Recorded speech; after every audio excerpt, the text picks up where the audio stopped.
Hey, all, what's up? Welcome to the GI Justin channel. Thank you guys for tuning in and checking out what we got going on today. I've got another big time story to talk to you about today that relates to a topic we talk about a decent amount on the channel because I think in the political and international realm, it is, in my opinion, by far the biggest thing we face as America, and that is the possibility of war with China. So there's this American billionaire named Ray Dalio, and what Ray does is manage the largest hedge fund in the entire world, which is worth about $124 billion. And a hedge fund, basically, people take their money, give it to these hedge funds, and they invest the money as they see fit, returning benefits back to the people that have invested their money. He basically goes to China all the time because, as an international player, this guy gets access that not a lot of people get.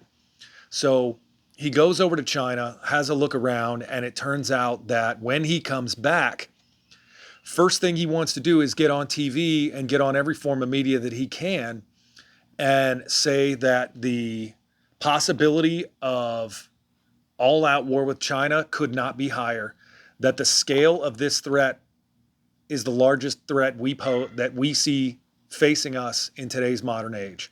So he's there for about 13 days. And while he was there, what he had to say was the United States and China are on the brink of war and are beyond the ability to talk. I want to emphasize that by saying that they are on the brink, I don't mean to say that that they are necessarily go over the brink. I mean to say that we are very close to crossing a red line that, if crossed, will irrevocably push them over the brink into some type of war that damages both countries and causes damage to the entire world in severe and irrevocable ways, like the Russian invasion of Ukraine did for Russia and the world, just on a much, much larger scale. So, you kind of break that down a little bit. A lot of people are saying that we should expect to see war with them in about 2025, that they are gearing up right now and are not yet at the point that they're ready to go. So they're playing the slow game where they're provoking us and making these moves so that when they do decide they want to attack us, they have the moral justification to say, look, we tried, we did everything we could. We attended all these peace summits, we did all this stuff with them. And in reality, not the case. So some people could say, hey, this guy's ringing the bell because he's in finance. China is a large financial partner of the United States, even though we're at odds with them in terms of the stock market, in terms of funding between the two nations. A lot of people are saying, hey, it's because he's in finance. What does he possibly know? And and so PACOM, which is the Pacific Command of the United States, says we have to be worried about a conflict, but they're not sure about seeing it on the near term, thinking there's nothing going specifically to war. However, a guy who runs a think tank out of China named Gordon Chang said, well, that war may very well break out before 2025. When you look at China and its dangerous intercepts of U.S. aircraft and other militaries within the region, anything can happen. And we have a military that is not prepared to deal with that problem or the probable scenarios, stating that war is likely in 2025. We've gone at length to discussing, and I'm going to, mark the playlist up here at the top so y'all can see some of the other videos we've talked about. But we have looked into copiously what our military looks like in terms of its preparation to deal with enemies, and not just enemies, but peer or near peer enemies. And what that means, when you're fighting a lesser country, like when we, attacked Iraq in Desert Storm, or, again in, 2003, when you're facing an enemy that you have a significant military advantage over, both technologically and just spirit of military wise, that doesn't make them a peer enemy. Same thing with the Taliban. When we moved into Afghanistan out of the gate, when they were a legitimate fighting force, we ran them off. And the reason for that is they were not on our level. And you look now at most of the countries in the world, I would argue, and I want to know what you guys think on this too. I would argue that in terms of near peer, other than our allies, I would say near peer enemies we see, still Russia, despite the fact that they are seeing some pretty bad fall offs when it comes to the war in Ukraine. I don't think they've played their whole hand. I think they're holding back a good portion of technology, and I think they're holding back their finest units and soldiers. So I would say they are most definitely near peer. I would say Iran is not near peer, despite the fact that they are well on their way to a nuclear weapon.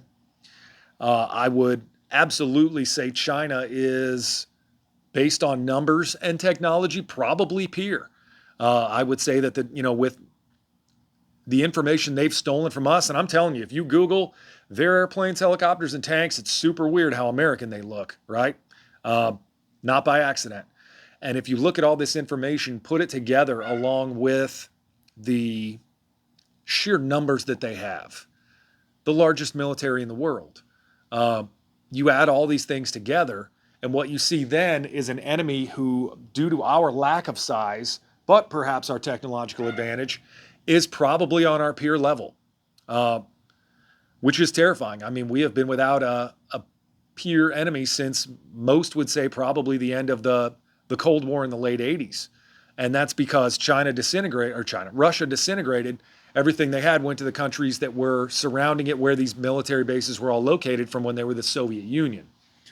So with us, not having a peer enemy in all these years, I think there's a decent chance that our ability to fight a conventional war could possibly be degraded, because now you're starting to see a decrease in the number of combat veterans in our military. It used to be, back in 2010, if you didn't have a combat patch, you were 100% in the minority. You were either fresh from basic training or about to go. And now, you go on military bases and it's probably 65% of our soldiers don't have them.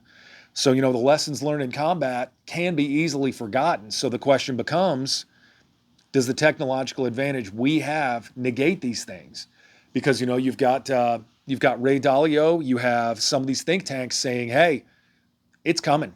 Are you guys ready? And the answer, I think, needs to be maybe not, but by 2025, we sure better be.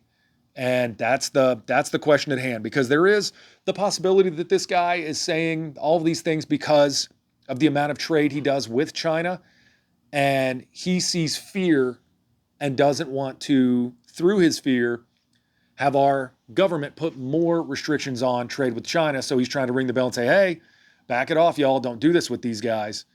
I don't know. I think there is some validity to what he's saying. And I think the number of people who have the idea that 2025 is going to be the red letter year where China decides they're ready to roll and they've got enough, fifth generation fighters and brand new tanks and more than anything, enough dudes. Like, they've got a massive standing army and we just don't.